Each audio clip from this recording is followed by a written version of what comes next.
Welcome to the Globetrottin ADs. This podcast is for you, athletic directors, activity coordinators, coaches, and program associates based in international schools around the world. The Globetrottin ADs is proudly hosted by Nick DeForest from the American International School Vienna and Matt Fleming from the American International School of Budapest. Here they are now, Nick and Matt and the Globetrottin ADs. Hi, everybody, and welcome to this episode of the Globetrottin ADs.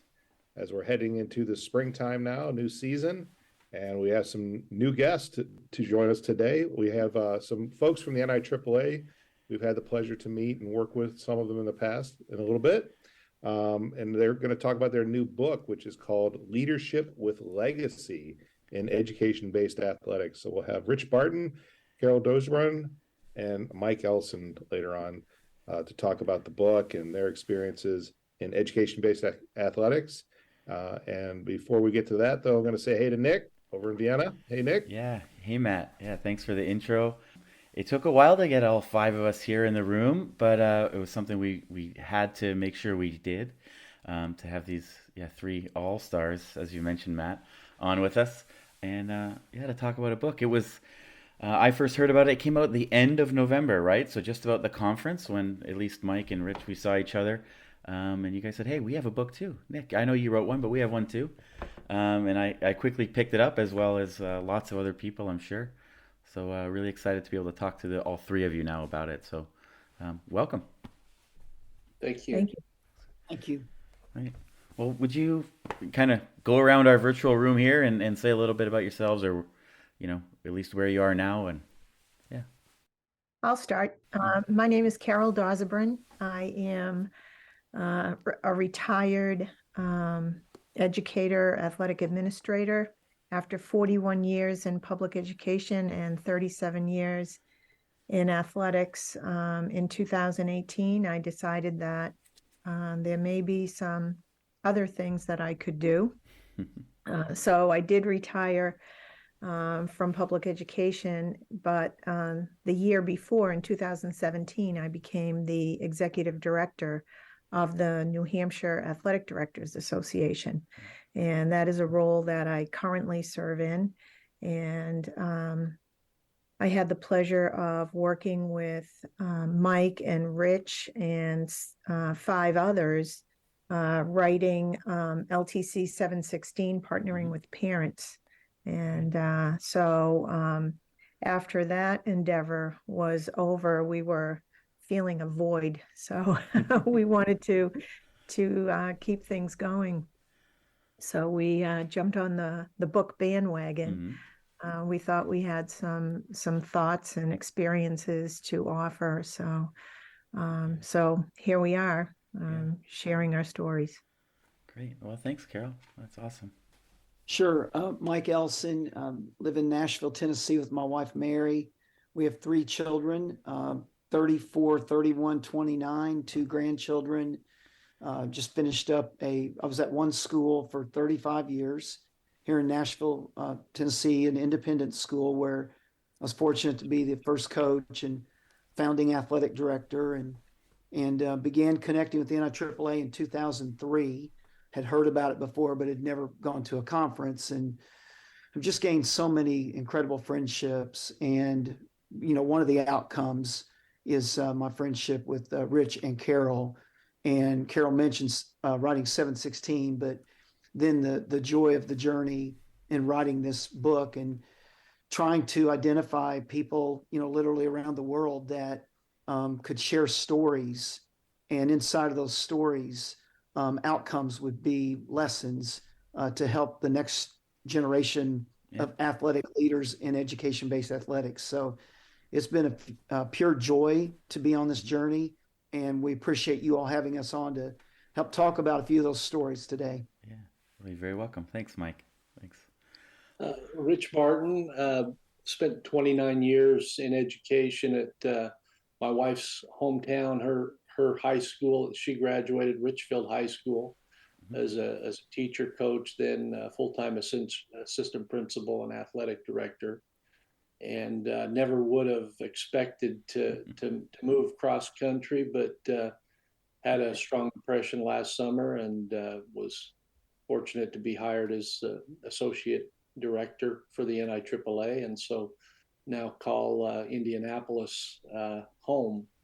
And it's been kind of a whirlwind experience that way, but been involved in the UIAAA as a state coordinator, and got involved in new course development with 706 coaching the coaches, and then following that was fortunate to align with Carol and Mike and 5 others with 716. And those, anyone who's been involved with new course development, as the 2 of you have, knows that it's a very fulfilling give back to the profession, and we still felt there was more to give back, and it's been a blessing to do this book. And we were told, there's 3 of you, you're not going to make any money off this endeavor. Hopefully you don't lose money. But that was never our purpose. Our purpose was to provide a give back to the profession. And we have a strong belief that what's contained in the book with the stories and narrative and examples are things that everybody in the trenches of athletic administration can benefit. And anybody who serves a leadership role of any kind, there's things there for them to take. That's great. Well, you guys touched on it a little bit, obviously coming out of 716, and mentioned some stories and some examples. And how did it come together? How did you decide on the chapters, the direction it was going? Did it just all come to you, or a bit more? Give us a bit more of the origin of the book, if you don't mind. Well, Mike started the ball rolling, so let him. Well, we were at the Leadership Training Summit with all the state coordinators, in Indianapolis. And I was driving back to Nashville, and I called Rich and, just like, hey, what do you think about writing a book now that we're finished with 716, or we're finishing 716? And he's like, yeah, that sounds like a great idea. It's something I always wanted to do. And, then we both almost simultaneously said, we need to call Carol and have Carol jump in and get involved. And, part of the mindset was, let's represent the west side of the United States with Rich. I represented more of the middle portion, and then Carol on the East Coast. So we felt like those perspectives, along with over 100 years of experience of athletic administration, would give us a good foundation to build our book out of. I was sorry, Matt. Just 1 sec. I was thinking, when you said the ages of your children, Mike, you could pass as a 35-year-old. I've known you for a few years. I know that's not the case, but just looking at you, the youth. So when you mentioned over 100 years of experience between the 3 of you, of course, I had to bring that up. Anyway. Thank you. Take it. Sorry, Matt. Go ahead. No problem. That's a good, great comment. Yeah. So I was just, we'll get into the structure. Or my question was about the structure. Like, how did you decide? And we'll talk about the order of stuff later. But I guess what was the thing what was the topic you really lit a fire under you guys to come together and said, this will get us going. This is the first topic we want to dig into. And then I'm assuming from there, kind of probably a snowball effect in terms of writing the whole rest of the book. But what was the one thing that really brought you guys together, other than just the idea of like, hey, let's write a book? Was there one particular thing? When Mike talked to me on the phone at the airport, and immediately you start thinking of titles, and we're all at points in our lives where we've got a number of years of athletic administration behind us. But in thinking of book titles, I threw out leadership with legacy, because of all the books out there, it doesn't seem like there's something maybe as honed in on that title. And when we talked about in reading books, a lot of what we retain the most is stories and personal examples. I know for me, that's always the way it's been, even when there's great narrative and quotes and things, the stories and examples that others have gone through, they're sticking points and the things you hang on to for your own benefit. And, Carol helped us getting going in so many different areas, but also like with the Google Doc. And Carol, if you want to cover some of those details. Well, we set up a Google Doc because, Rich was in Utah, I'm in New Hampshire, and Mike's in Tennessee. And so we figured the easiest thing to do was, just put our thoughts down, where we could all see them. Right. And when we determined what we wanted for chapter titles, we then decided that we wanted to call them lessons instead of chapters. And so anytime we came up with an example or some narrative that worked with one of those lessons, we were pounding away on the computer and putting our thoughts in. And some of the stories in there obviously are our own stories. And then we reached out to a number of people across the world, actually, because we do have an international AD who shared a story, and asked them if they would be willing to share a story based on the lessons that we had outlined for them. And as those stories came in, we couldn't wait to share them with each other.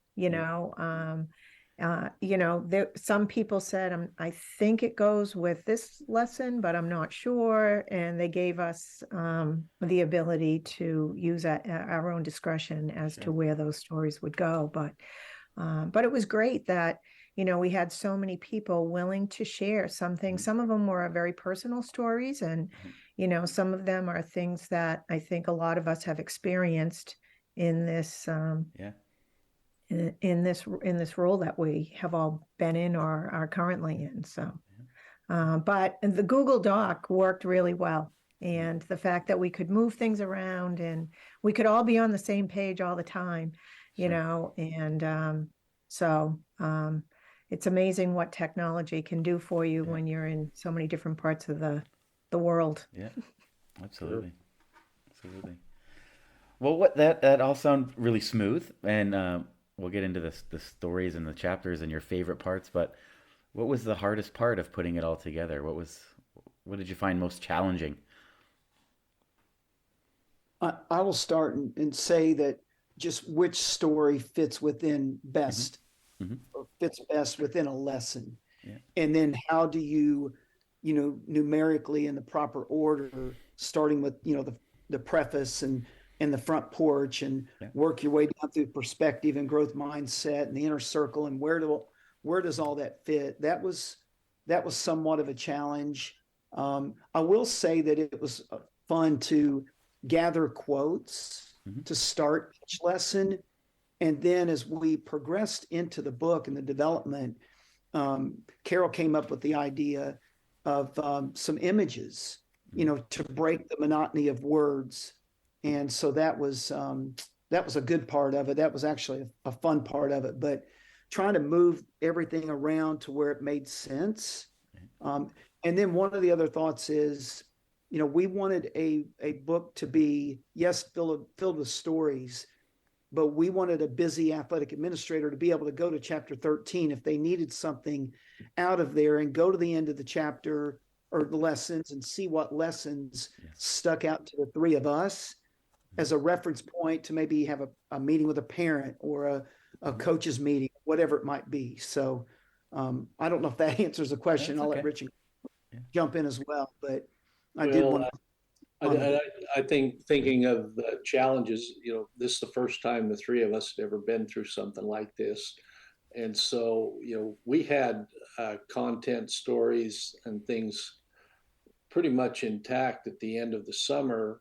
And then you find out there's so much to it, as you probably found, Nick, in getting it ready for the final product to go out. And Carol was a true blessing because her talents are immense, and she designed cover and the pictures that you see, and handled so many of the details in a professional way. And I guess the other challenge I think of too is ADs were behind the radar, under the curtain, trying to help others be successful and promote others. Promoting yourself, something that's tied to you, is tough to do. But part of our give back is to try to put it in the hands of as many people that are in the trenches that can benefit from it. And so, you have to reach out. You have to make people aware. And it's been a great blessing to see. We've had some of the different state associations have it as their conference gift. Michigan, nice. They ordered 500 books for every attendee. Oh, wow. Had Ohio's talked about putting it in the hands of not just their conference attendees, but every AD in their state. And we've had district ADs purchase it for every coach, potentially every coach in their district, and then school ADs get it for their entire coaching staffs, do book studies and different things. And so in fact, the month of February looked like we had 2,000 books sold in that month. And so it's very fulfilling to think people are going to be learning, not from the three of us, but from all of the examples shared and stories there. Yeah. Well, that's great. That's fantastic that you're getting that support, because you said it means that people really see value in it, and that's what it's all about. That's fantastic. So with the various areas of the book or chapters or lessons, is there, for each of you, is there one particular favorite one you might have or you want to share? And you don't have to go into too many details if you want to do a spoiler alert, but you can tell us, maybe, or just touch on like what made it. Let Carol go. I think I really like the front porch, which is lesson 1, because it really shows who you are in your department, and it really speaks to culture, which happens to be lesson 2. But it talks really about the culture of your school, the culture of your department, talks about sportsmanship. And it really gives people who may not necessarily have a connection to your school an idea of what your school is all about. Because there are people who come to watch your games who may have younger children who aren't at the high school yet, and they want to know, what is this school all about? You have grandparents and neighbors, who come and visit, and you really have the opportunity to show who you are. And, for the most part, there's a lot of really positive things that happen. And unfortunately, there may be one negative, and sometimes that's what, gets a lot of the press. So what really happens out there, I think is really, really important that, this, the message can be viewed in a positive way. But, it was, Jason Parker, who had shared a story, and he said the front porch is the most influential form of advertisement for your entire organization. And it is. I mean, we have our student athletes with our school name plastered across their front. We put them in a glow-in-the-dark yellow bus with the school name plastered on it and send them, across our state. And so a lot of people don't even get to go inside the building these days. They're there to really see see our games and see our kids perform and see them grow, and watch them as young men and young women. So we want to make sure that, that's something that, is done in a positive way. The other story that was a part of this particular one was from David Suter. And he talked about his grandmother, and his grandmother was all about hospitality. And that's what we're all about, welcoming people in with open arms, greeting them, showing them, restrooms, showing them concession stands, giving them a clean locker room. So it really says a lot about who we are deep down inside, and how much we really want people to come to our house, and feel like they're part of what we have to offer. So, and I just think it's a springboard for a lot of the other lessons that are in our book. So it kind of opened the door for all of that. I really like that from just from the perspective of an international AD, because we have a lot of folks who come and go at our school. So like the kids will be at our school for 3 years because the parents' contract is that long, and then they're off to the next assignment, or sometimes they're going back to the US if they're in the State Department rotating back, for example. So for me, it's really important it's a huge part of our program to make sure kids feel welcome, parents feel welcome straight away, so that they can get settled in better and they can feel part of the community right away. So I'm very interested in that topic, and I'm definitely going to check that out when I get this book. So that's great. Yeah. Absolutely, that's my standout to me. And I always said that athletics programs were the marketing departments of our schools before we had marketing departments. We're the ones with the school name everywhere as when we travel, like you mentioned, or when we host. And yeah, it's a great start to the book. Thanks, Carol. Go ahead, Mike. Okay, thanks, Rich. I would say, first of all, the definition of success at the beginning of the book was very important to all three of us. And the social media defines success as winning trophies, banners, coaches' won-loss records, so on and so forth. And we wanted to dig inside of the true essence of what success is about in education-based athletics. So, we hope that people will capture that in their heart and take that message to their communities. A couple of other pieces that stood out to me in the book was the inner circle, lesson 4. Don Bales went into pretty deep detail of what the inner circle and a mentor has meant to him throughout his career. And not only was a mentor to challenge him, but Don speaks to looking up to that mentor and seeing what they valued, and seeing that even though they had already been around the block years ahead of him, they still had a growth mindset. They were still being driven to learn, to be better. And the inner circle really matters, whether you're in the States or internationally. You have to have people that you can look to, that you can call, that you can lean on for wisdom and advice. And so that was one of my favorite pieces in the book. And then chapter 10, or lesson 10, on perspective, Dr. Makia Troy of Georgia spoke about an interaction with a parent.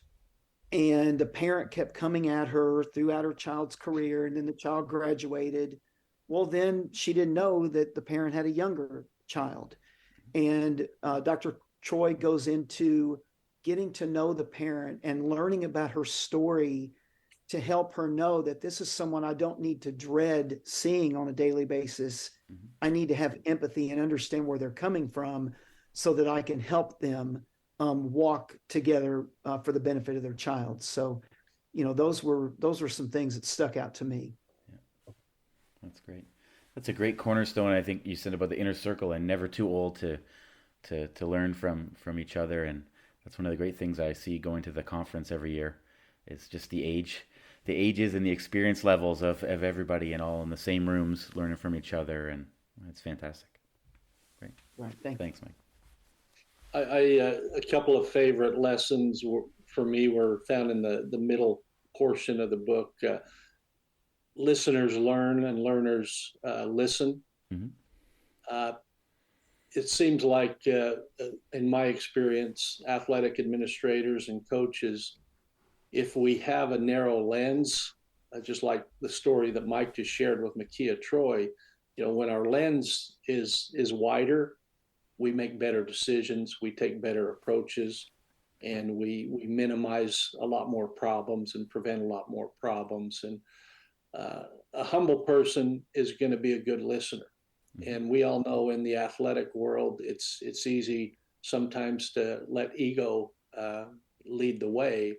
Right. And as long as we try to be humble listeners, we're going to be at our best. And Sue Enquist, the famed UCLA softball coach, said, "The best leaders are the best listeners." Right. And we sometimes will even see examples of a coach who maybe their team achieved some success, and now it's everybody's supposed to listen to them rather than still being that active, humble listener. And I share a personal story in that lesson chapter of learning the hard way, where I wasn't taking the right approach to coaching one of my basketball players, and came down pretty hard on him after a game. And the next morning had that meeting with the parent of that young man. And fortunately, he was one who took a good approach, and I was able to actively listen to him, and it changed my whole approach to coaching that young man for the next year and a half. Right. And some of the lessons we learn are hard ones, but Absolutely. As we all strive to be good listeners, we're going to operate in the best interest in a student-centered way. And the other lesson chapter I liked a lot was visionary leadership. Mm-hmm. The grind that an athletic administrator or coach or any occupation, the grind can get to you if you let it. But we have to lead rather than manage, and we have to get through the day and the week and the months and the year in a visionary way, not in a get through the day style of leadership. Right. It's not just getting through another day and picking up a paycheck. We have to get through the days and the days ahead in a visionary way. Right. To create a following. A visionary leader has a following, and people have established trust and confidence in that person as a leader, and so it's a great lesson chapter to go along with the title of the book, Leading with Legacy. Right. I chose another one as well, Joy in the Journey. I guess I'm the bookend because it's the last lesson. Yeah. But in this business, it's not always joy. There are some real struggles on a daily basis. But I think those of us who are in these roles, for the most part, do love our jobs. Yeah. Because you really have to love it, enjoy it, embrace it in order to be effective. But the joy in the journey really comes with your legacy and the relationships and the connections that you make with people. And you have to realize, what is it that made the difference?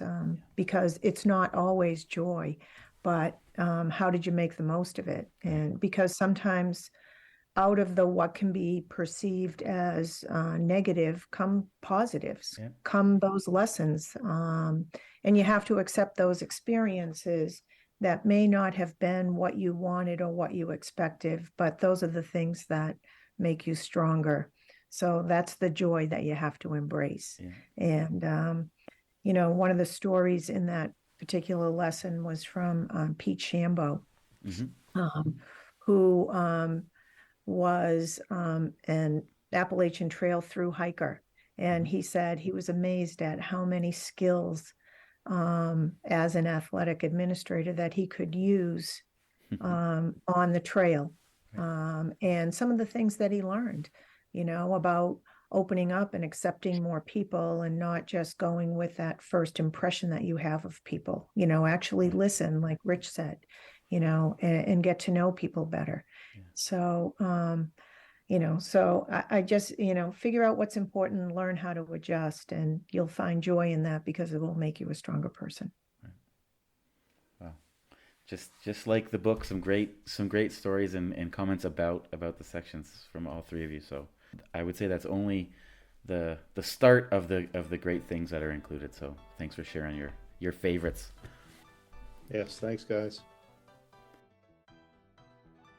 Kukri are a global multi-sport clothing brand specializing in providing the world's most prestigious schools with bespoke made and designed team uniforms for students of all standards and abilities.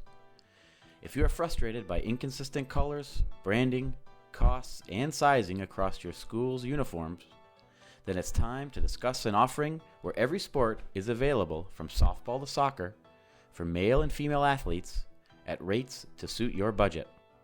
To find out how Kukri could elevate the apparel of your student athletes to a professional level, email the team at contact@kukrisports.com. A dedicated sales manager will offer you a quote today. Mention this ad and receive a special offer on your coach or PE staff order. Yeah, so we'll find out about how we can get our hands on one of these books. But before that, one of the things we always like to chat about briefly with our guests is tell us a little bit about maybe your where you're coming from, your hometown, or why would it be interesting to go check that place out. Nashville will be pretty easy because we were just there for the NIAAA, but maybe we'll start with New Hampshire. Like what's something cool about up in New Hampshire? And if we come up that way, what should we check out? Well, I was born and raised in New Hampshire. I grew up in a town on the Massachusetts border. I now live on the seacoast, which is about 35 minutes from where I grew up. I can be in Maine in 12 minutes. I can be in Massachusetts in 11 minutes. I can be on the ski slopes 1 to 2 hours, depending on where I want to go. I can walk to the end of my street and be in the Atlantic Ocean. I can be in Boston in about 50 minutes. So, sometimes it takes people a day or two to get across their state. I can be in Canada in about 3.5 hours. So, it's a beautiful, you can see my background. That's a bike path that I ride. That's obviously from the fall with the foliage, but we have beautiful foliage here. We have great summers. We have winter activities. So, and we do have some buds on the trees right now, even though the wind chill outside right now is 27 degrees, but. Nice. A little bit of everything, right? From the mountains to the ocean and big cities. Yeah. Great. Mm-hmm. Hey, Rich, what about you from coming? Well, I don't have the mountains anymore. Indianapolis. Indianapolis, is a great sports town. We're not short as far as what number of events we can attend. I caught the IU Purdue game where Indiana beat Purdue when they were ranked number 1. A few days later, I'm at Hinkle Fieldhouse watching Butler.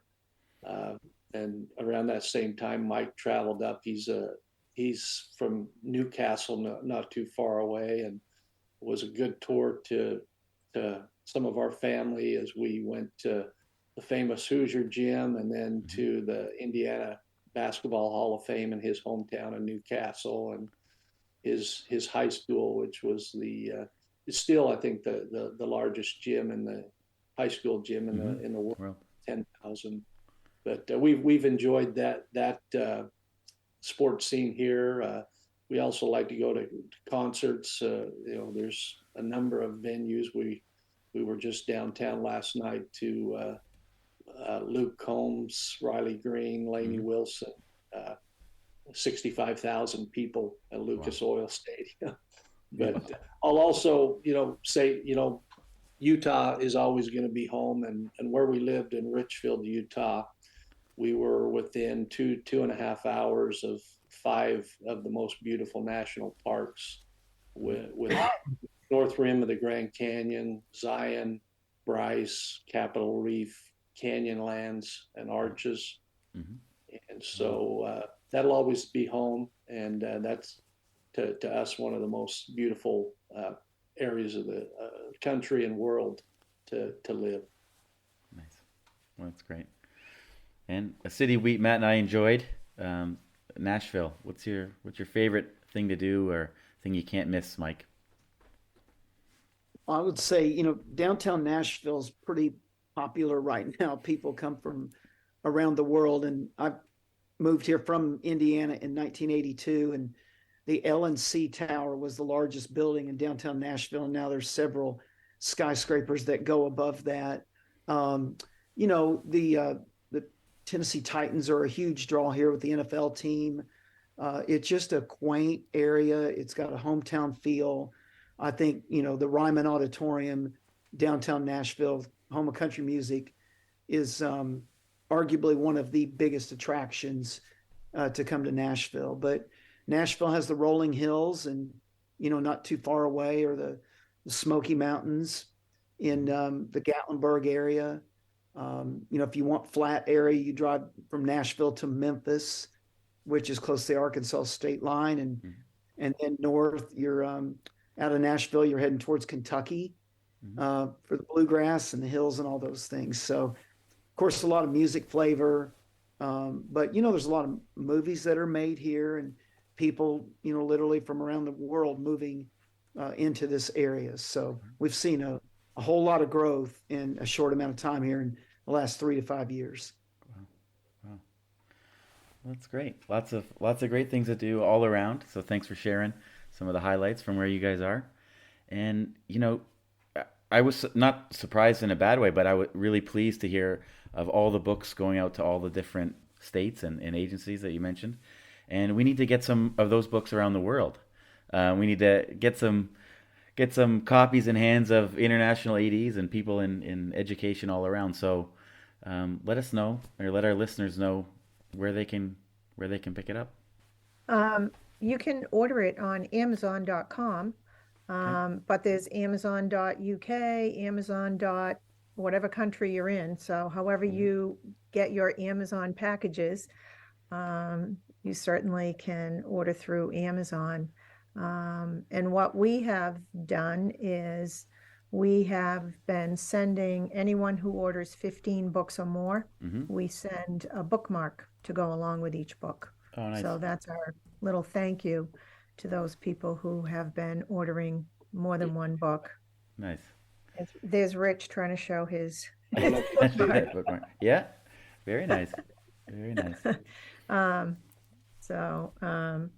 And we for those who have conferences stateside, hometown ticketing has helped us with a sponsorship, and so they are getting some books handed out to people.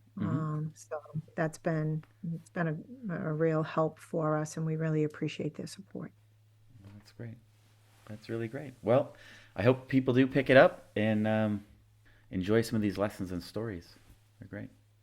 Yeah, I'm looking forward to it. Also, maybe seeing some familiar names and identify that way with the folks we've been able to meet through the NIAAA over the years, and share those stories. So definitely look forward to that, and wish you guys all the best.